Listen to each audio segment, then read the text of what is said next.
Hey, good morning, everyone. We're going to go ahead and get started. If you haven't had a chance to check in, don't worry. I'll go ahead and make it available so you can check in after we go through the information. Okay, so on your screen, as you should see, my computer screen. And one of the items that someone wanted to specifically go over are the orientation tools. And so when you just have to go to ilepic.com. If you had previously bookmarked any of the specific regional pages, then go ahead and clear out those bookmarks and just bookmark ilepic.com.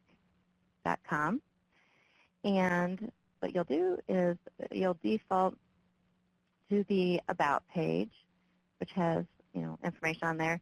And so the first step for the orientation is obviously step 1.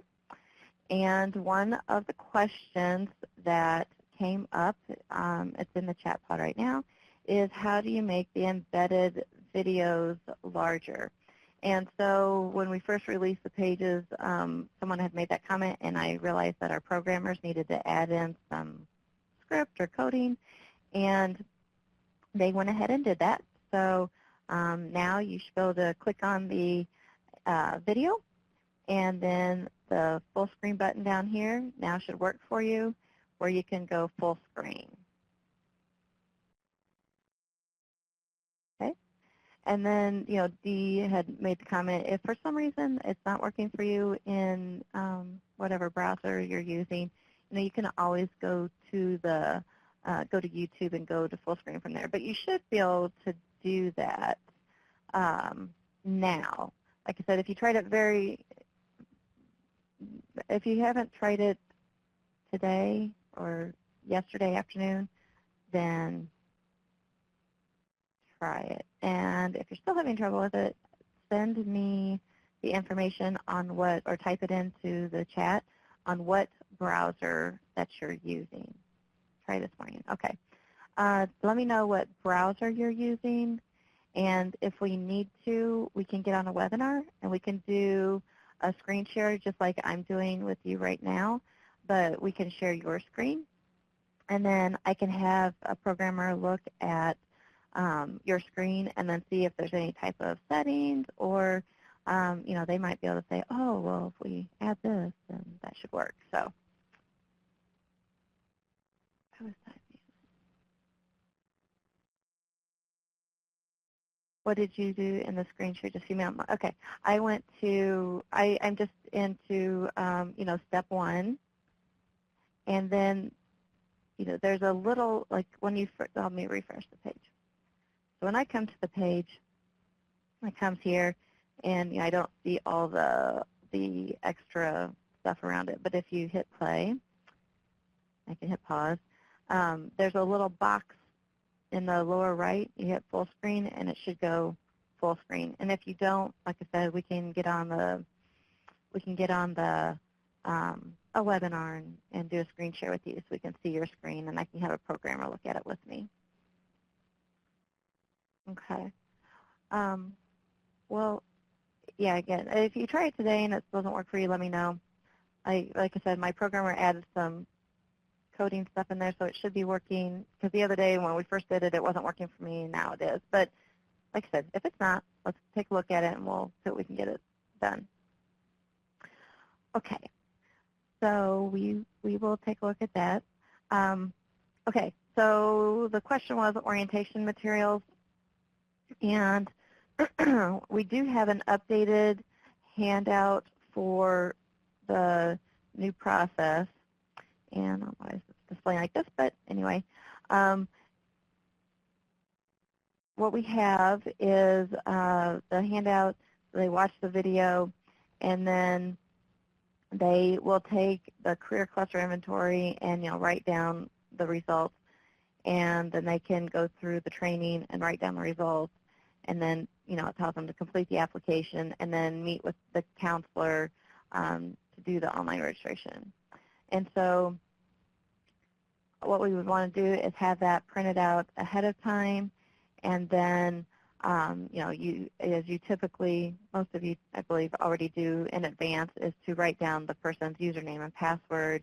And so when they come into orientation, you can give that to them. So that page has been updated. And then we have the skills and interests. This is really, it's pretty simple. If you haven't done it yourself, you can do it. You just simply click on the link, and I'm going to go to my production account and log in. And you just go ahead and it tells you, about it. And then you can rate the activity. So it's real simple, like go fishing, like build a stone path. So there's 80 of these. I'm just going to, throw some in here just so we can see the results. But, I mean, even if you sit there and, you actually read each of these, again, it's real simple, easy reading. There's 80 of these items, and once you do that, you can click to see your results, and it comes, the results are in a bar graph. So I could see, based on what I entered, maybe my top 3 would be art, hospitality, human services, marketing, manufacturing. So I could write those down on my handout. And I can just close out that window. And, well, I didn't do it, but you could choose to save those in the results, so then that would be saved in their account. Then they can go to the next step, which is the training program search. And they can take a look at it for their specific region. You can, if a person, let's say, has certain circumstances that might be a barrier to their to getting a job, they can identify those, like if they can't get a driver's license or something like that. And then, they could enter in their zip code. So I think that's Chicago one. So when I enter in my zip code, then I can see, and again, I don't have this limited to a specific region. I just have all regions for this moment. But you can see the different programs. You can click on the career information to look at the career information, see how long the training is, how far away the training is, and accessible, and then what region it's in. And then there's some videos here for you to watch as well. Okay. So then the next step is the application. And hold on one moment. I'm going to unmute Dee so that if she has anything to add, she can jump in. So bear with me for just a moment while I find her.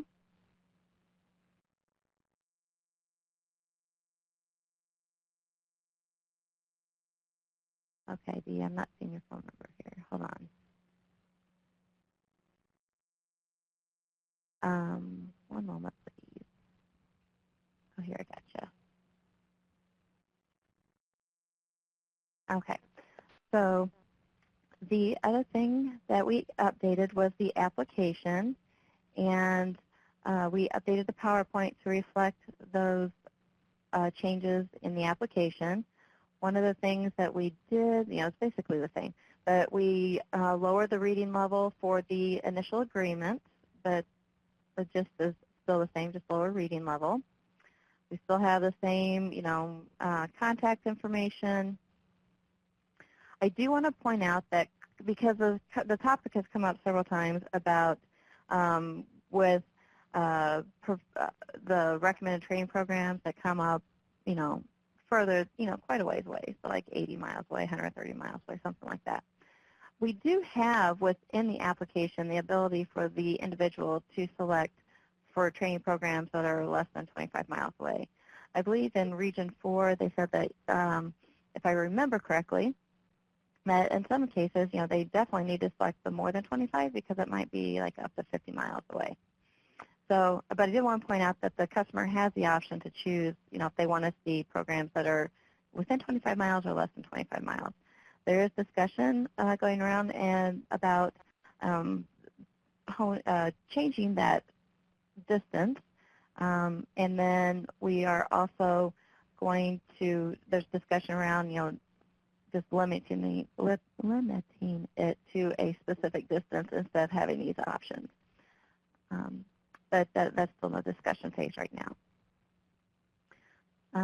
Most of the baseline questions are all the same. We did change this so that the drug test is broken out of the the tuberculosis and hepatitis, and now there's a new drug test question. And so I believe we've covered that, but I just wanted to show you that it's in there. And there are some, it can get kind of specific, like, I'm willing to make changes to be able to pass a drug test. And some people might, feel a little uncomfortable answering some of these questions. So the way out, where they don't have to respond to any drug test question, is to simply select the option, I am not interested in careers that require a drug test. Then that helps them, gives them the out where they don't actually have to answer that question. We still have our other baseline questions that haven't changed. The other question that has changed is the background check. We did break it out into specifically sexual offender registry, violent felony, nonviolent felony, misdemeanor, person that's been on probation, and the out where you don't have to answer any of these is I'm not interested in careers that require background check, or if you have a completely clean background and you want to look at careers that require background check, you can just say none of these apply to me. So those are the major changes within the application. And as I go through here, you'll see that the end piece has changed. It says, once you submit the application, then basically what you're going to do is go to see your caseworker and to see if there are programs in your area. And if there are, then they're going to provide you with next steps. So that is the overview for the changes to the application. And that otherwise it's the same basic, same access. And then step 5 just says, you're going to go talk to your caseworker. Okay? Let me go ahead and go to the misdemeanor is pretty much the finding. In most of the cases, the findings that people were asking about from the CBO side were theft and abuse and things, so we put in the misdemeanor and we put the probation question in there as well.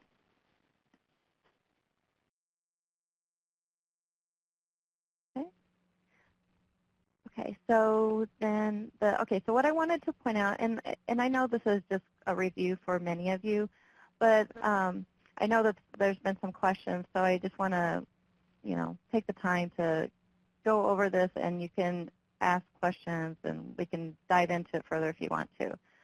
The dashboard, we still have the information. If you're interested in the NOCTI assessment information, it's still there. We just hid it because we're not doing the NOCTI anymore in the intake piece of it.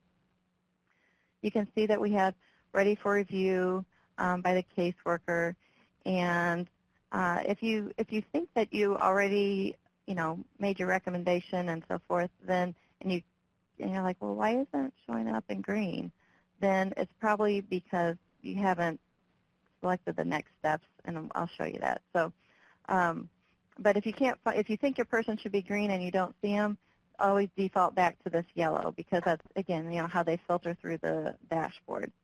So we're going to start out with ready for review by the DHS caseworker.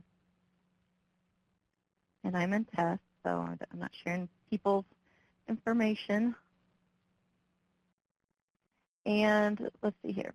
So what you're going to see, one of the things that we did add here is made a change. So we did have this like locked down, but now because we're thinking, well, now the whole process is within 1 day, so you don't need to schedule follow-up. But we unlocked this because we realized that you might have some people that maybe they had to leave, there's an emergency came up, and they had to leave in the middle of orientation, but they want to come back and finish it. Then we unlocked the scheduled for follow-up, so that's still available.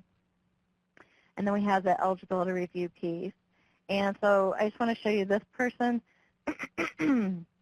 that you can see the version that they took. So they took this application was completed prior to June 29th.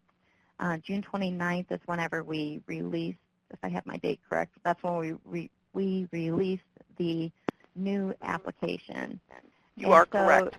You can go through, we modified this look and feel a little bit to try to just make it easier to, visually see what needs to be done. And so we have the baseline requirement information here. You can see the application. You can still see their NOCD scores, even though the NOCD information is not being included in the alignment for making recommended training programs. And then, again, just like always, you could see the view non-recommended training programs. And since this is a version 1 person, you can see if they had anything already checked, you would be able to see if they were checked. But ultimately now, with the new process, the DHS caseworker is the one that's required to make a recommendation. Let me go back to my list of people that I had here, and we're going to go to, I believe this is the new person that has the new application. You can see it's a little bit different because we have the orientation date. We can see that the NOCD is not required, but you can still schedule for follow-up if you need to.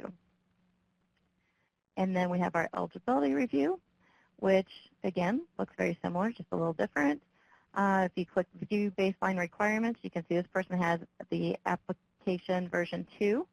You can see what their highest grade level is, and you don't see the NOCD scores because they didn't take the NOCD. You can view the recommended training programs, and I want to spend just a bit of time on this because there was a tad bit of confusion in one of the areas that they're like, well, I don't understand why we have a training program that's showing up that's like 80 miles away, but the ones that are just a few miles away aren't showing up as recommended for this person.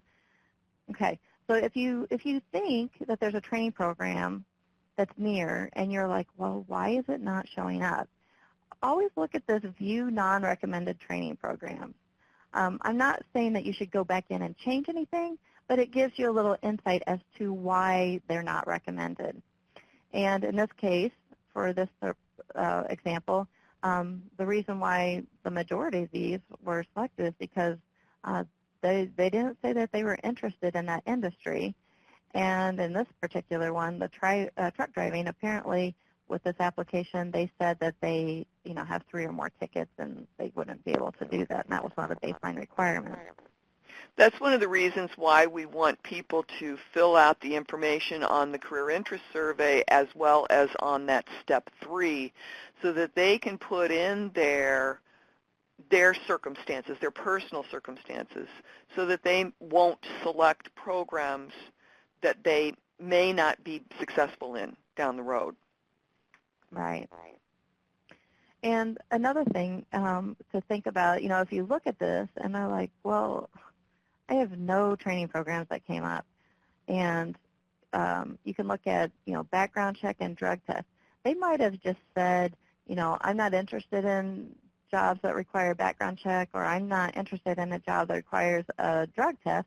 It's not to say that they have a drug problem or they have, any kind of background problem, but that's just what they selected. So, I mean, that's something that could be part of a discussion like, oh, well, you said that you didn't have, let's look at your background. Did you say this or that? You can always go back to their application and go through here and, let's see, drug, in this case, they said I'm drug-free and I could pass the drug test. And this one, I put background check. None of these apply to me. So, I mean, you can see what the response was. And if you wanted to go in and edit that section, then you can go ahead and edit that section. And then once you do that, you can go back to eligibility review. And, if you made a change, I didn't make a change, but if you did make a change, then you could see, what the recommended training programs are based on that change. So one of the things that we have here is that, again, you'll see the difference between the past version and this version is now you just have the DHS caseworker. And so I'm not logged in as a DHS caseworker, so I can't select anything. I'm in as a super user, so your logins will allow you to make these selections. And again, you can have this discussion with your customer, like, oh, okay, well, you know, your first interest was this, you know, and these are the training programs that are for that. It's available by bus or driving, you know, whatever the case may be. It's so many miles away, and this length of a training program. Let's look at what some of the other information is about this particular program. Do any of these sound interesting to you? Yes or no? Okay. So if there is a program that requires a person to not be a sexual offender, and this one, for sexual assault, then what it's going to do is it's going to prompt you to do the family watchdog. And even though a person says it's self-reported, so if they never indicate that they're a sexual offender, but the requirement for that training is that you can't have that in your past, then what we want you to do, you're going to be prompted to go to the watchdog site and just enter that information. And that'll just be, you know, a double check just to make sure that, because we don't want to train somebody for a job where they're never going to be able to get a job in the end. So that's available to you. Okay, so that is once you make your recommendation or not recommended. And then the next thing, let me hide that section, is the verify eligibility. So I should have logged in as the caseworker, but basically what it's going to do is, let me just do that real quick. It won't take me but a second.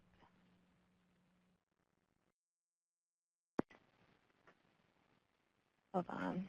I'm going. I got it. Okay.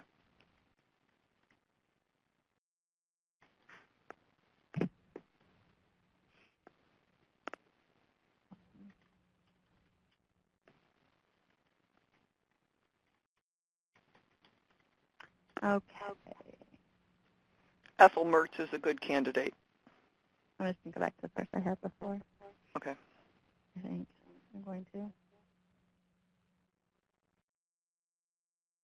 Okay. So you can see that now that I'm logged in as a CBO, I can, you know, mark my program. And then I can go down to eligibility status, and I have, I can say, this is just a check again.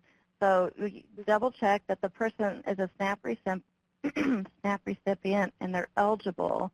And we want to make sure that, you know, they're eligible and they're not receiving TANF, they're not benefits.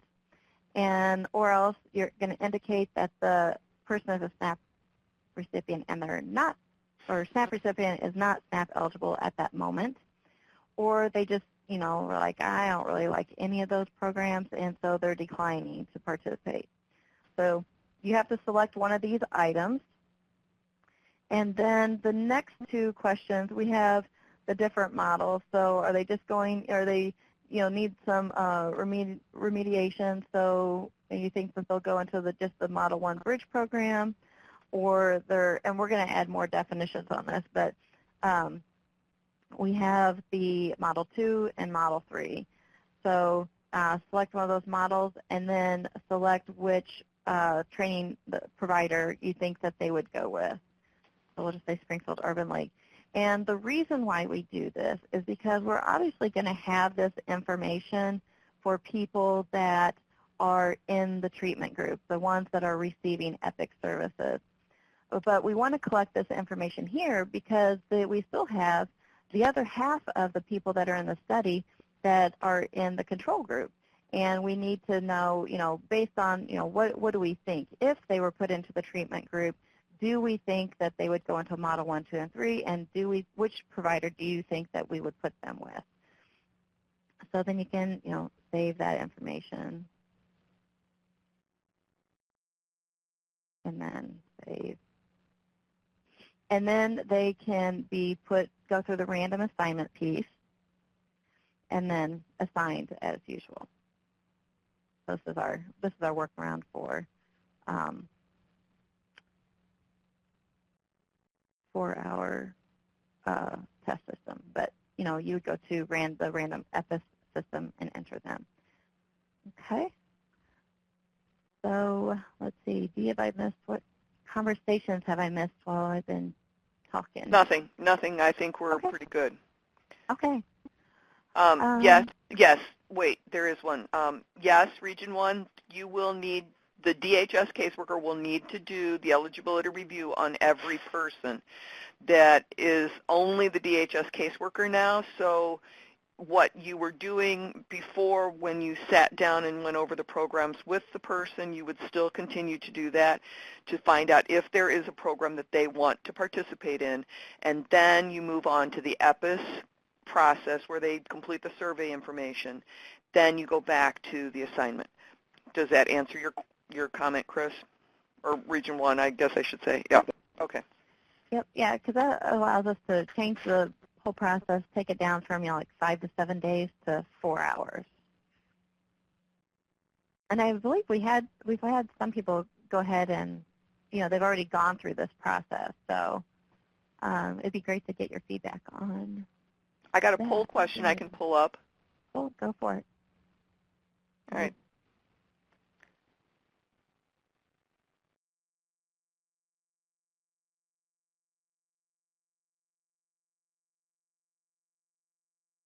Somebody's changing their answer as they go.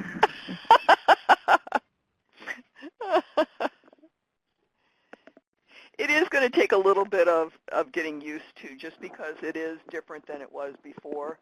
But I really feel like this is going to get people through faster. We're going to get them out to the CBOs faster. I think it's going to just be wonderful as we try to move the 5,000 people through the system that we need to. Go ahead, Chris, type.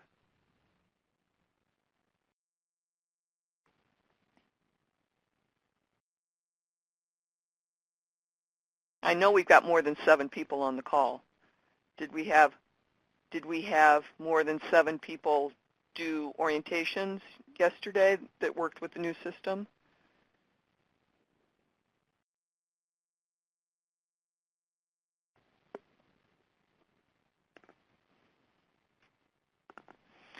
You had, okay, so Williamson County had 5 people show yesterday. 1 opted out at the videos, okay? 1 after the videos. 3 completed the interest survey, took under 10 minutes. Good, that's good to know. Then at reviewing programs, we had 2 opt out and 1 completed the whole process. It worked out fine for us. Great, that's great. Do you happen to know why, Williamson, do you happen to know why the 2 opted out after reviewing the programs? Was it the choices or the mileage? Because you're down in Region 5, Williamson, right? Yeah. They're one of the counties that could go either way. I thought.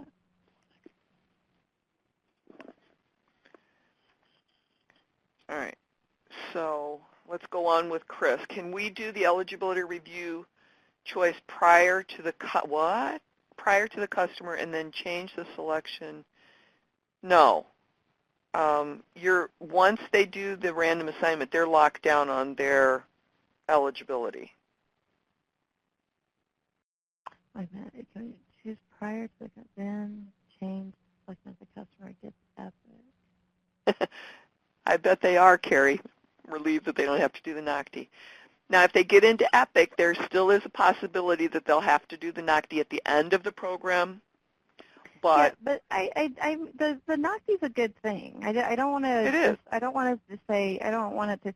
It's just that the way that we were, trained to use it as a screening tool, almost not screening. Not that's not the right word. A tool to help decide, if a person needs the bridge program or not, is not really the intent of it. It's better served to be offered at the end of the program where they can really be set up to succeed In some cases, people did a great job on the NACHI, and other times that they didn't, and maybe they just didn't because they didn't care. I don't know what the reasoning is. There's all kinds of reasons. But really, at the end of the program or after their training is the best time for them to take the NACHI, and so they really understand the benefit of taking the NACHI, and if they can earn their certificate of completion, they can have that, feedback on the knowledge that they have, and they can put that with their portfolio and just another tool in their toolbox to say, I'm a good candidate for you.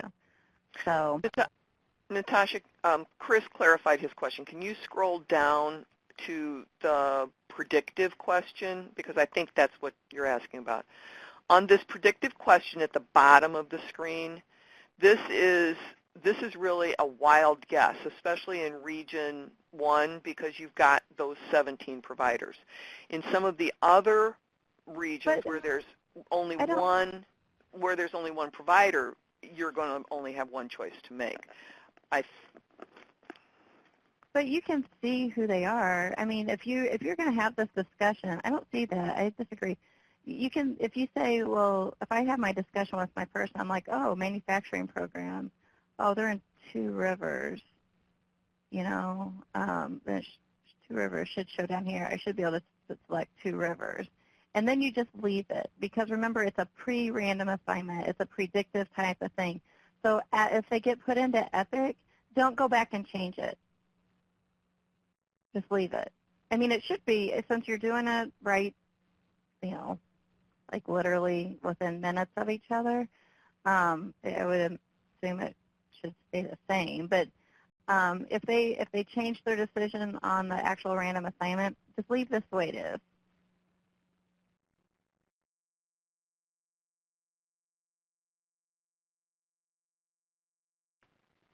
Oh, I thought you said if they get to EPIC, then they want a different CBO.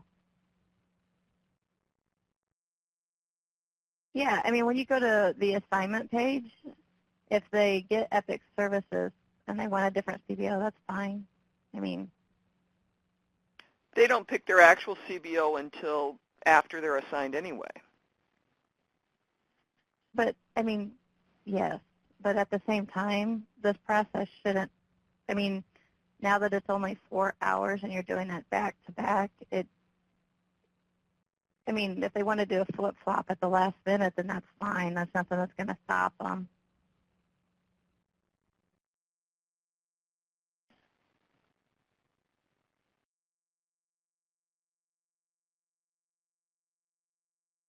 All right, Chris is typing. If you wanted to look at the career cluster, how would you do this? We've tried to log in ourselves and can't. So if you want to look at the career cluster results for the individual, we have to add it to this tab. So that's one of my programmers. We gotta have them activate this assessments tab. You'd be able to see it there. But for you, for this person, you'll see their first choice in training programs. This is what everything is based on. So they do the career cluster inventory, and they can see what the interests are. You should be able. We need to make it active on the assessment tab, but any of those programs in the eligibility review are going to be based off first, second, and third choice.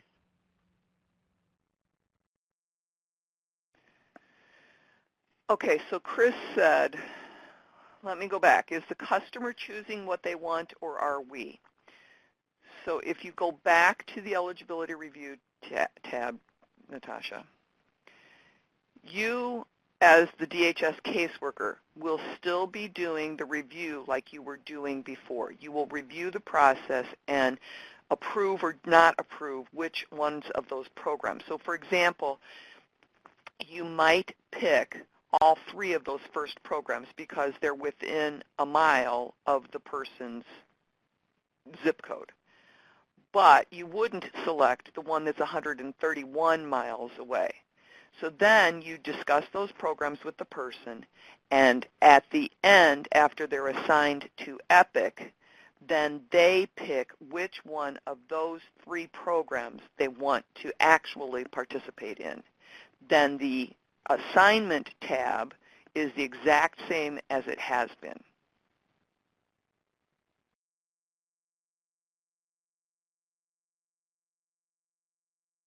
So does that make better sense for you? So it is, but I mean, I think as you're doing the review, the nice thing about this now, at least in my opinion, is now you don't have to wait for 2 other people to provide input. You can have this discussion directly with the customer. You can say, let's go back and look at your application. So, you know, you have down here that, you know, business management is your first, manufacturing is your second. Let's take a look at these items and see, okay, so we have business and manufacturing. So, okay, we've got all 3 of these. So, you know, we have different options. You have different training program lengths. So, you know, this one is 20 weeks, this is 16 weeks. Do you want to, let's take a look at these and see what it says. You know, you're going to have to do this, that, and the other, and whatever the case may be. You know, you can look at the individual information and have a discussion around it. And, you know, in some cases, they might have like a whole slew of things to choose from. And in other cases, they might just have one. What if only welding came up? You know, then they could just say at that time, yeah, well, I can't do 130 miles, so that's not really a possibility. So you can just choose, you know, not recommended. But, and then you can just put, you know, that customer declined to participate.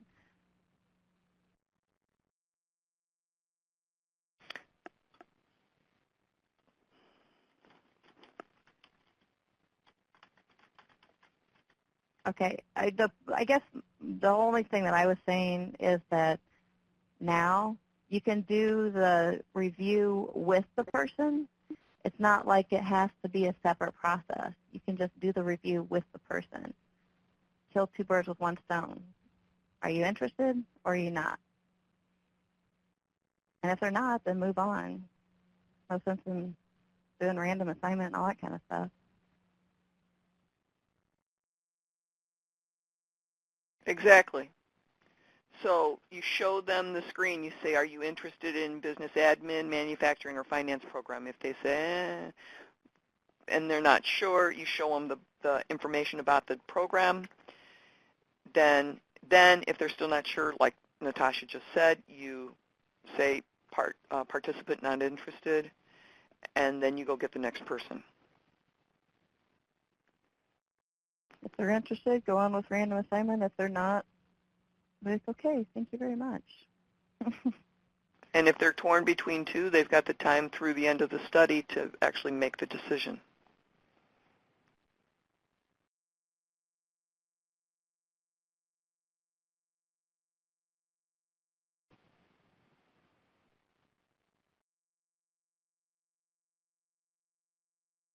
Oh, yes. Yes. That's what I was trying to say, is that you just go ahead and select this, and if they want to, you know, when it comes to the next tab,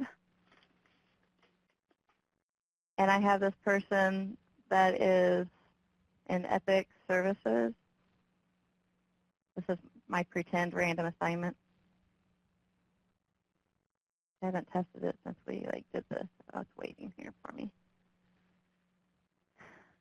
Then, you know, I can choose, you know, whatever program that I had recommended previously. Maybe I chose that one. You know, it's the same process as you can change it. Okay, so now the question, had you approved that welding program? No, but it doesn't stop you. We put them out there. Okay.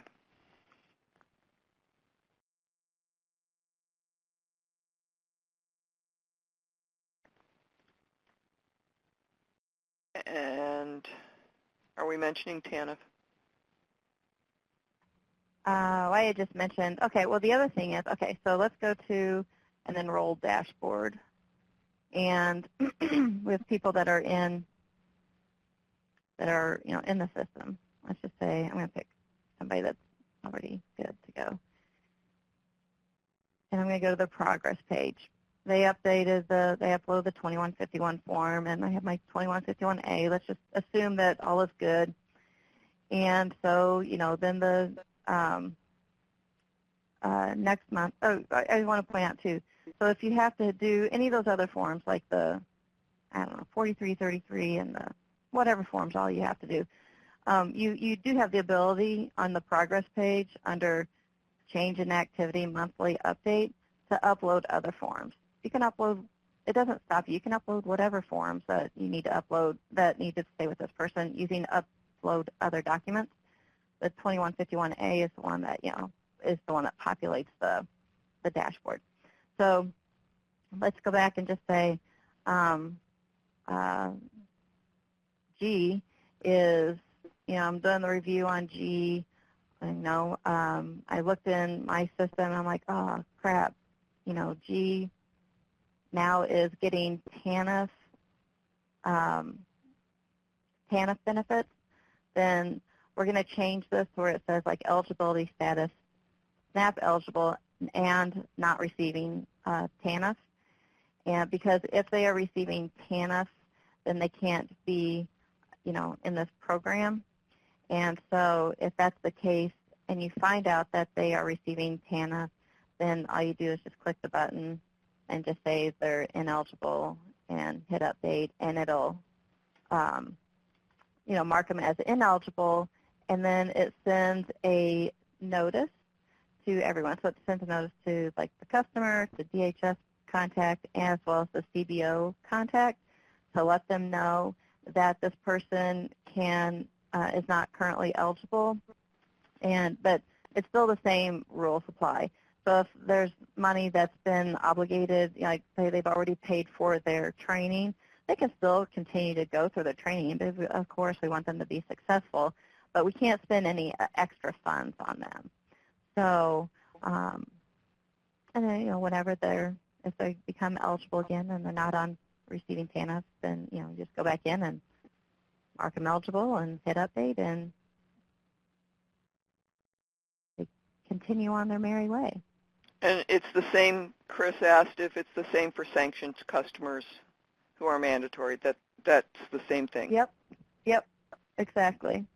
The exception is if somebody calls and wants to be opted out of the study, then they are no longer eligible, and they can finish out whatever training that they had that's already been paid for.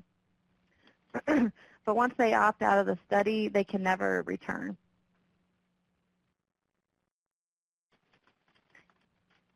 And then staffing, you follow your same procedures that you always do, and whatever documents you need for staffing, you just upload it in other documents.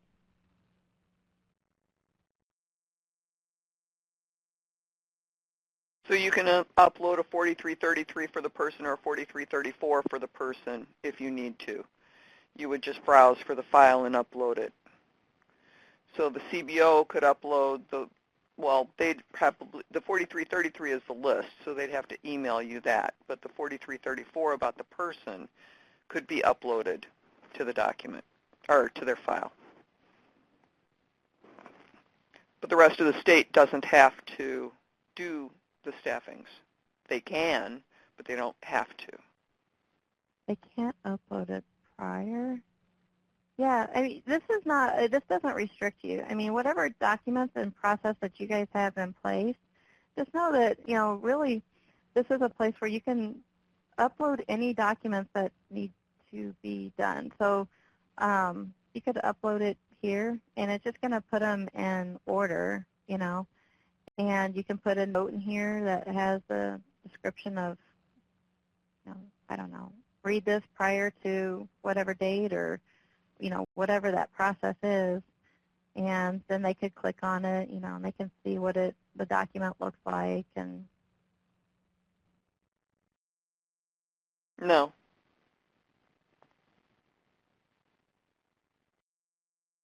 Is there a place where it will not be under a customer's name? No. Mm-mm. So the 4333 would have to be emailed to you by the CBO. but the 4334 is for the specific person. So that could be uploaded. Well, email can be paperless.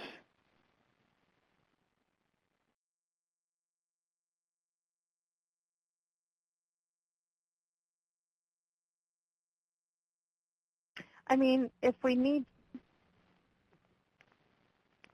Can we add attachments in messages or in case notes? well, the case notes are associated with person, but let me go back to, let me go into my super user on this other one. Let's see here. The other place I could see it and giving the, now I'm in production. But if I go to resources and agencies, let's just pick somebody. You know, right now we have a place for their training programs, so we can see all that. And we have their appointment schedule. We've got that. They'll have a payroll tab. I mean, we could have a place here for, like, you know, just general attachments, and we could probably give them access to the DHS to these general attachments. And then that would be, like, you know, that's something that's specifically for that training provider and not an individual necessarily. That I could see that working, because then it would only have to be available. And then if that's uploaded, if it's uploaded there. Yeah, we could just make it like a document upload page here. So if Yeah. they needed to upload, That list, you that know, 4333. something that's, yeah, and it might be more than just the 4333. I'd just leave it generic enough that they could just upload documents. Right, And right. because something else might come up as we move forward, but, you know, that Raise could your be a hand. place. Raise your hand if you like that idea. Well, obviously Region 1 does. Okay, a couple other people have too. Okay, all right, good. And then the CBOs can upload things too. That's a good place. That's a good storage place. Oh, earned income. Yeah, well, we'll have a whole place information on that too, because we'll have the work site placement, and that's what this whole payroll section is. But we're, oops, I was just on that. Oh, something happened while I was in there. Weird. It uploaded something. Okay, can you repeat that, Natasha? So yeah, okay, so we're going to have a work placement piece, a work site placement, and it's, you know, where they identify like their number of hours worked, their wage, and all that kind of good stuff. They have to report that stuff to Department of Commerce anyway, and so we'll have all that information for that customer.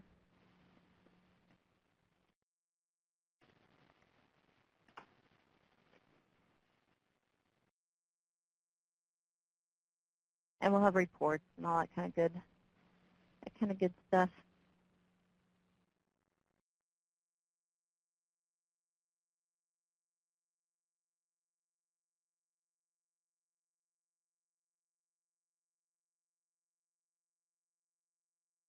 That's fine. We'll see if we can get that worked out shortly.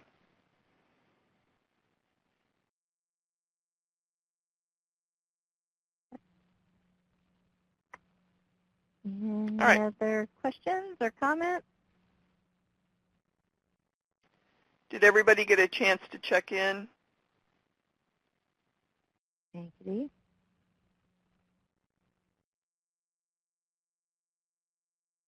And did we cover the orientation tools well enough for whoever it was that put that up there? Yes, I think we did, because that was Marquise.